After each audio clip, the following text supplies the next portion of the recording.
Hello student, welcome to my YouTube channel. मैं जो content upload करने वाली हूँ वो यूजफुल हो पाएगा BSc maths, engineering maths and many other teaching competition exam के लिए। तो बने रहिए स्टूडेंट। प्रीवियस लेक्चर में हमने जाना order degree of the differential equation के बारे में और लीनियर और नॉन लीनियर डिफरेंशियल इक्वेशन के बारे में। आज हम जानेंगे फॉर्मेशन ऑफ डिफरेंशियल इक्वेशन के बारे में। First topic is solution of differential equation. The relation between dependent and independent variables and derivative of dependent variable which satisfy the given differential equation is known as solution of the differential equation. यानी हम ऐसा कह सकते हैं कि स्वतंत्र और स्वतंत्र चर के बीच में एक ऐसा संबंध जिसकी मदद से हम जो परतंत्र चर है उसके अवकलज निकाल पाए और उन अवकलज को और उस रिलेशन से हम परतंत्र चर की वैल्यू को जब हम इक्वेशन में यूज करें डिफरेंशियल इक्वेशन में तो वो उसको सेटिस्फाई करे तो हम कहते हैं कि वो उसका सॉल्यूशन है स्टूडेंट। एक एग्जांपल की मदद से इसको समझने की कोशिश करते हैं। मेरे पास एग्जांपल है, equation is given to us dy by dx minus 3y equal to 0 and इसका सॉल्यूशन हमें दिया गया student y equal to c e power 3x. We need to check out this is the solution or not the solution of this differential equation. So first we differentiate this given value of y. Differentiation of e raised to the power ax is e raised to the power ax and ax का differentiation किया इसलिए 3 आपका यहाँ पर multiplication में आ गया। Equation 2 से हम y की वैल्यू जो है यहाँ पर c e raised to the power 3x को y बना लेंगे। So we get dy over dx equal to 3y and this is implies is dy by dx minus 3y equal to 0. So the solution is satisfying the given equation. So this is the given solution is the satisfying solution. So it is the solution of the differential equation. Now we learn about the formation of differential equation. By eliminating arbitrary constant from a differential from a solution of differential equation, we can obtain differential equation. यानी हमारी differential equation कैसे बनेगी कि जो भी आपका solution दिया गया है उसमें अगर हम arbitrary जो आपके constant है स्वच्छ जो अचर है उनको अगर हम eliminate कर दें तो हम differential equation को obtain कर पाएंगे। But student we need to keep a fact in the mind. Fact ये है कि अगर आपकी जो फैमिली ऑफ कर्व्स के अंदर एन आर्बिट्ररी कांस्टेंट आ रहे हैं यानी एन स्वैच अचर हैं तो हम जो डिफरेंशियल उन आर्बिट्ररी कांस्टेंट को एलिमिनेट करने पर जो हम डिफरेंशियल इक्वेशन ऑब्टेन करेंगे वो एन ऑर्डर की डिफरेंशियल इक्वेशन होगी एंड वाइस वर्सा आल्सो। यानी जब आपकी डिफरेंशियल इक्वेशन एन ऑर्डर की होगी तो उसका जो सॉल्यूशन आप गेट करेंगे उसके अंदर आपके एन आर्बिट्ररी कांस्टेंट प्रेजेंट होंगे। ठीक है, स्टेप्स देखते हैं स्टूडेंट हम क्या क्या स्टेप फॉलो कर सकते हैं फॉर्मेशन ऑफ डिफरेंशियल इक्वेशन के लिए। फर्स्ट आपको जो आपका सॉल्यूशन दिया गया है वो गिवन फैमिली ऑफ कर्व्स लिखना है। सेकंड स्टेप में आपको उसका डेरिवेटिव फाइंड आउट करना है और थर्ड स्टेप में हम आर्बिट्ररी कांस्टेंट को एलिमिनेट करने की कोशिश करेंगे और हम रिक्वायर्ड जो आपकी डिफरेंशियल इक्वेशन है उसको ऑब्टेन करेंगे। इसको न्यूमेरिक प्रॉब्लम की हेल्प से समझने की कोशिश करते हैं। जैसे आपको define the question is that find the differential equation for the family of the curves y equal to a e raised to the power x 2x plus b e raised to the power minus 2x where a and b are arbitrary constant. So student हम यहाँ देख पा रहे हैं दो arbitrary constant है a and b। तो जो आपका डिफरेंशियल इक्वेशन का ऑर्डर प्राप्त होने वाला है वो सेकंड ऑर्डर डिफरेंशियल इक्वेशन होगी। So let's use this y equal to a e raised to the power 2x plus b e raised to the power minus 2x. Take this as the equation number 1, differentiating both the sides with respect to x. And we are having here dy over dx equal to a e raised to the power 2x and 2x का 2 multiply में यहाँ पे भी b e raised to the power minus 2x लेकिन negative 2 must be in the multiplication here. Student ये एक और बात ध्यान में रखनी है, यहाँ पर अगर आपके दो आर्बिट्ररी कांस्टेंट है तो दो बार आपको डिफरेंशिएट करने पर जो आपके आर्बिट्ररी कांस्टेंट है वो एलिमिनेट हो पाएंगे और आप डिफरेंशियल इक्वेशन ऑब्टेन कर पाएंगे। सो differentiating again with respect to x, we are having d2y over dx square.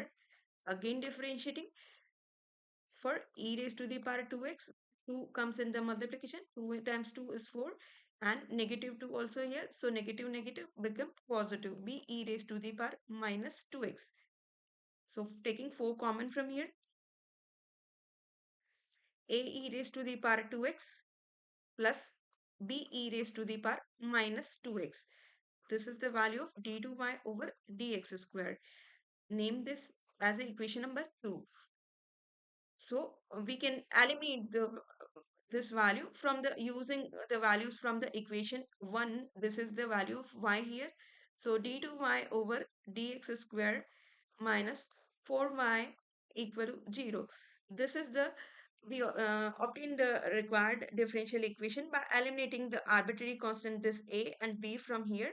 So this is you can see from here your equation is of second order, because जो आपके पास highest order derivative आया है वो second order का है।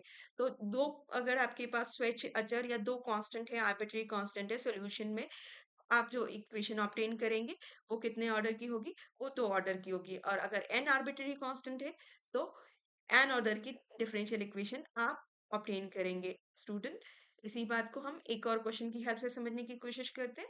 यहाँ पर आपको सॉल्यूशन नहीं दिया गया है, लेकिन आपको कुछ हिंट दिया गया है उसके लिए क्वेश्चन में। Find the differential equation of a family of circle which passes through the origin and whose center lies on the x-axis। हमको जो डिफरेंशियल इक्वेशन निकालनी है, ऐसे फैमिली ऑफ सर्कल की डिफरेंशियल इक्वेशन निकालनी है जिसका सेंटर कहाँ पर लाई कर रहा है स्टूडेंट? एक्स एक्सिस के ऊपर लाई कर रहा है और वो ओरिजिन से भी पास आउट होता है। तो स्टूडेंट यहाँ जो सिचुएशन बनेगी वो कुछ इस तरह की बनेगी। सर्कल हमारा ओरिजिन से भी इस पॉइंट से पास आउट होगा और इसका सेंटर मैंने कंसीडर किया है a0। तो ऐसा सर्कल जिसके सेंटर a0 है उसका इक्वेशन क्या बनेगा? x minus a whole power 2 plus y square equal to a square. Radius भी आपकी यहाँ पर ए ही बनेगी, ए डिस्टेंस यहाँ पर लेफ्ट में भी होगी और ए डिस्टेंस राइट में भी होगी। स्टूडेंट, इसको सॉल्व करने की कोशिश करते हैं।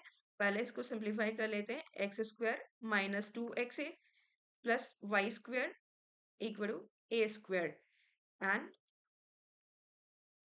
Sorry this is here a square, a minus b का स्क्वायर ओपन किया है मैंने, plus y square equal to a square.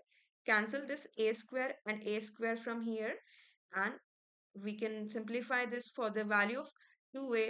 Value of 2a would be equal to x square plus y square upon x. Name this as equation number 1 and sorry, we are giving it here equation number 1 and named it as equation number 2 here. So differentiating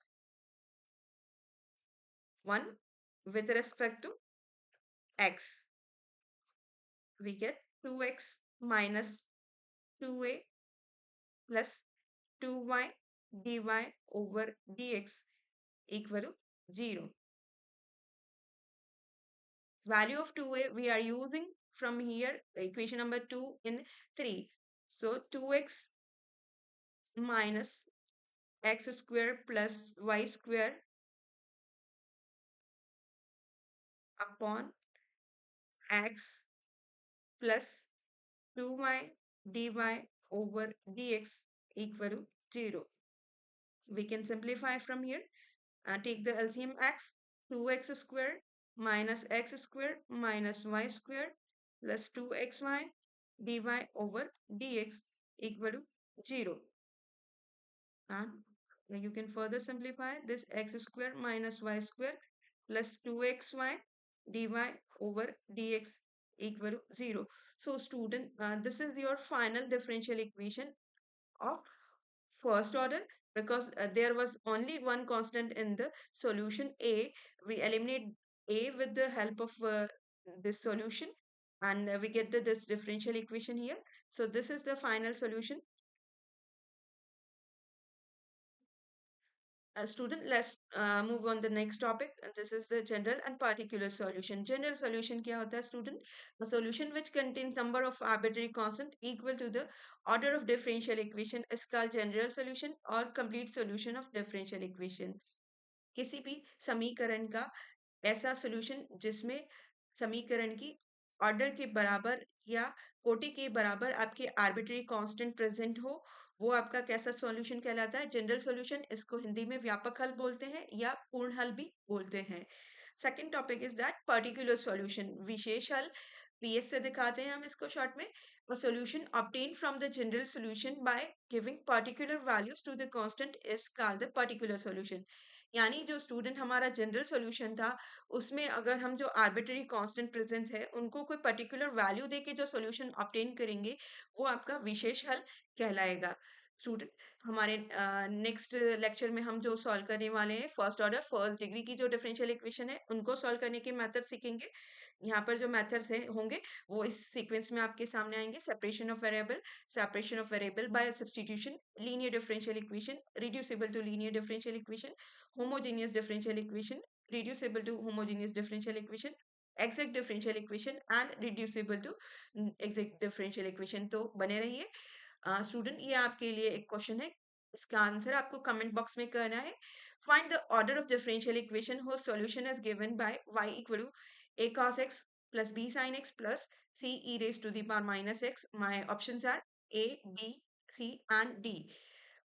इस question को करने के लिए आपको कितना second का time लगा और अपना ऑप्शन आपको कमेंट बॉक्स में आंसर करना है। Thanks for watching.